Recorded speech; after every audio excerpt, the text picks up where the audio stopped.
Good morning students.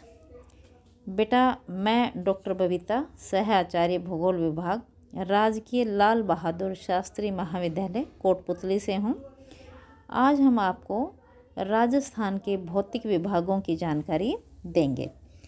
सबसे पहले क्योंकि बीए पार्ट फर्स्ट का ये सेकंड पेपर है, तो इसमें राजस्थान के भौतिक स्वरूप की जानकारी हम आपको देंगे। राजस्थान में हम रहते हैं।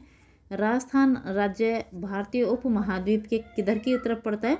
उत्तर पश्चिम में पड़ता है और उत्तर पश्चिम में स्थित है। ये राजस्थान का क्षेत्रीय विस्तार अधिक होने के कारण यहाँ स्वाभाविक रूप से यहाँ बहुत ही ज़्यादा भौगोलिक जटिलताएं पाई जाती हैं।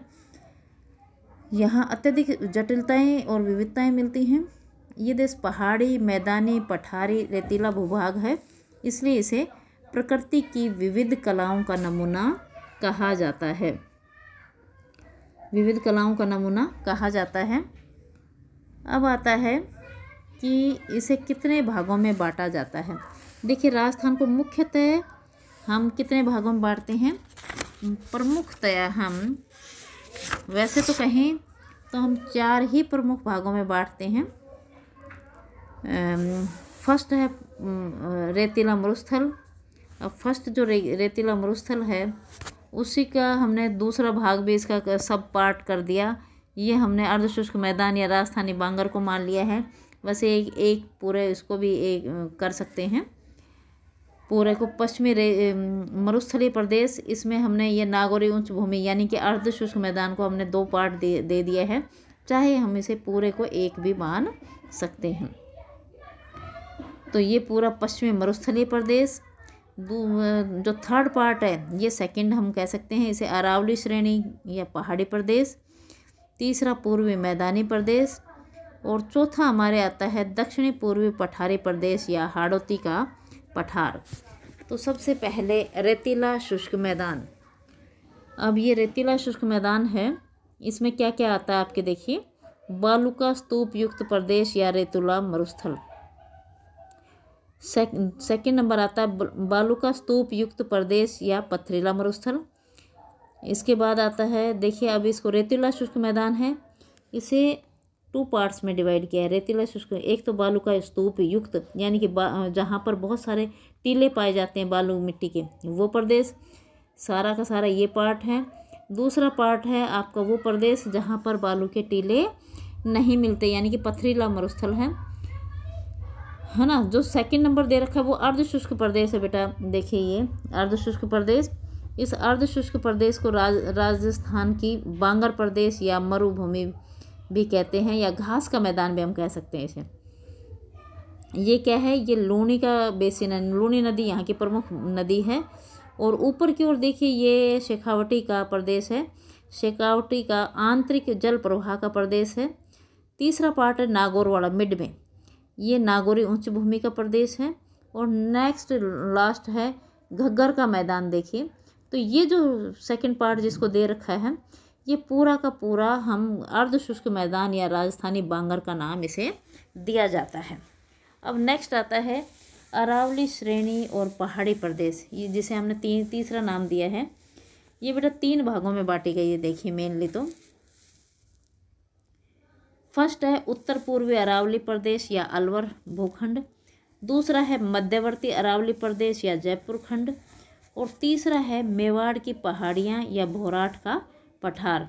तो इस तरह से हमें ये 3 भागों में इसे डिवाइड किया गया है। अब आता है नंबर जो 4 दे रखा है हमने, ये आता है पूर्वी मैदानी प्रदेश। अब इसे भी ना अलग अलग पार्ट्स में डिवाइड किया गया है। ये जो थर्ड है पूर्वी मैदानी, इसको 3 प्रमुख भागों में बांटा गया है। फर्स्ट है चंबल बेसिन, ये देखिए चंबल बेसिन फर्स्ट। सेकंड है बनास बेसिन और तीसरा है मध्य माही बेसिन, यानी कि ये 4 नंबर जो दे रखा है ये पूर्वी मैदानी प्रदेश है। और ये देखिए ये जो 5 नंबर दिया है ये क्या है? ये दक्षिणी पूर्वी पठारी प्रदेश है, यानी कि हाड़ौती का पठार भी इसे कहते हैं। ये विंध्याचल पर्वतमाला है और दक्षिणी पूर्वी जो दक्कन का लावा है उसका विस्तार है। तो एक तरफ तो विंध्याचल पर्वतमाला और एक तरफ दक्कन लावा प्रदेश से मिलकर ये भूभाग हमारा बना है। तो इस तरह से हम ये कह सकते हैं कि भौतिक विभागों की दृष्टि से मेनली 4 भाग हैं, एक को हमने सब कैटेगराइज कर दिया। तो इस तरह से 4 मेजर पार्ट्स हैं जिसमें इनको राजस्थान के मरुस्थलीय प्रदेश को बांटा गया है। अब जो पश्चिमी मरुस्थलीय प्रदेश है वो बेटा राज्य का 61.11% क्षेत्रफल रखता है, जिस पर हमारी जो 40% जनसंख्या है वो इस भूभाग में रहती है। यानी कि 60% तो हमारा क्षेत्रफल है और 40% हमारी जनसंख्या यहाँ निवास करती है। यहाँ इस भाग में ना जो वर्षा की मात्रा है वो बहुत ही कम होती है, अर्थात 50 सेंटीमीटर या इससे भी कम। एक और दो पार्ट्स को देखिए आप, इसमें वर्षा काफ़ी कम होती है। और इसका जो कुल क्षेत्रफल है ये देखिए 1,75,000 वर्ग किलोमीटर है। और यहाँ जो इसे थार का मरुस्थल या थली के नाम से जाना जाता है, ये जो ग्रेट पेलियो आर्कटिक अफ्रीकी मरुस्थल का पूर्वी भाग माना जाता है। ऐसा माना जाता है कि ये ग्रेट पेलियो आर्कटिक मरुस्थल का पूर्वी भाग है। ये मरुस्थल विश्व का सर्वाधिक आबादी वाला मरुस्थल है बेटा। यह मरुस्थल विश्व का सर्वाधिक आबादी वाला हिस्सा है। यही नहीं, अन्य मरुभूमियों की तुलना में ये सबसे अधिक जैव विविधता के लिए भी जाना जाता है, यानी कि बायोडाइवर्सिटी इसमें सबसे अधिक दिखाई देती है। और इसके लिए इसकी पूर्वी सीमा है वो महान भारतीय जल विभाजक अर्थात अरावली के सहारे ये देखिए ये है, ये अरावली पर्वतमाला है, इसके सहारे इसकी पूर्वी सीमा बनाई गई है। और पश्चिमी सीमा इसकी देखिए पाकिस्तान के साथ साथ ये रेड क्लिफ लाइन है, इसके सहारे इसकी पश्चिमी सीमा बनाई गई है। तो इस तरह से पूर्व और पश्चिम की ओर इसका डिसाइड किया गया है। उत्तरी सीमा इसकी पंजाब राज्य के द्वारा बनी है और इसकी जो दक्षिणी सीमा है वो एक तरह से दक्षिणी सीमा गुजरात से मिलती है। तो प्रशासनिक दृष्टि से इस प्रदेश में निम्न जिले आते हैं: गंगानगर, हनुमानगढ़, बीकानेर, चूरू, झुंझुनू, सीकर, नागौर, जोधपुर, जैसलमेर, बाड़मेर, पाली और जालौर। अर्थात ये क्या है, 12 ज़िले हैं। इन 12 ज़िलों को रेगिस्तानी ज़िले घोषित किया गया है। तो ये 12 ज़िले रेगिस्तानी ज़िलों में शामिल हैं और इन 12 ज़िलों को मरुस्थलीय ज़िले भी कहा जाता है। ये देखिए ये पूरे के पूरे दिखा रखे हैं 1 और 2 पार्ट्स में, फर्स्ट एंड सेकंड पार्ट्स में ये आते हैं। न्यून वर्षा, उच्च तापमान व वाष्पीकरण के कारण ये भूभाग है बहुत ही रेतीला हो गया है बेटा, बहुत ज़्यादा रेतीला है। इसकी अलग ही एक वास्तविकता है कि पूरे भारत में यदि हम जिक्र करें कि थार का मरुस्थल, तो हमें इस पार्ट को यानी कि 1 और 2 नंबर जो डाल रखे हैं वो हमें इस भूभाग में दिखाई देते हैं। पूरा प्रदेश रेतीला है, बंजर है। यहाँ जलवायविक कारकों के कारण और पर्यावरणीय विषमताओं के कारण यहाँ की अपनी सीमाएं हैं। इसका विकास भी बहुत सीमित अवस्था में हुआ है। इस प्रदेश में कहीं कहीं छोटी छोटी पहाड़ियाँ दिखाई देती हैं, जैसे नागौर, कुचामन, सीकर, बाड़मेर, जैसलमेर, जालौर और सिरोही की पहाड़ियाँ।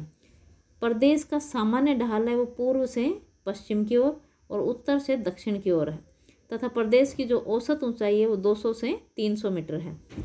तो ये भूवैज्ञानिक साक्ष्यों के आधार पर पता लगता है कि वर्तमान पश्चिमी राजस्थान का भूभाग कभी भी समुद्र से ढका हुआ था, अर्थात समुद्र यहाँ हिलोरे लेता था, जो आज यहाँ मरुस्थल में तब्दील हो गया है। ये भूभाग समुद्र तो यहाँ पीछे हटता गया और इसके बाद काफ़ी समय पहले यहाँ नम और फिर शुष्क स्थितियों का आविर्भाव हुआ। तो इस प्रकार से ये जो पश्चिमी भूभाग है यहाँ प्लिस्टोसीन काल में यानी कि अंतिम हिम नदीय अवधि के बाद पश्चिमी राजस्थान में निर्जलीकरण हुआ, अर्थात मरुस्थल का आविर्भाव हुआ और सतत तथा लंबी शुष्क ऋतु के कारण यहाँ में भारी मात्रा में रेत का जमाव हुआ, जिससे पश्चिमी मरुस्थलीय प्रदेश हैं वो 2 भागों में बांटा गया: रेतीला शुष्क मैदान और अर्ध शुष्क मैदान। 1 और 2 पार्ट्स इसको हम कह सकते हैं। तो इस तरह से इसका आविर्भाव हुआ। नेक्स्ट अपन करेंगे अगले चैप्टर में, अगली वीडियो में बेटा। तो इस तरह से हम ये कह सकते हैं कि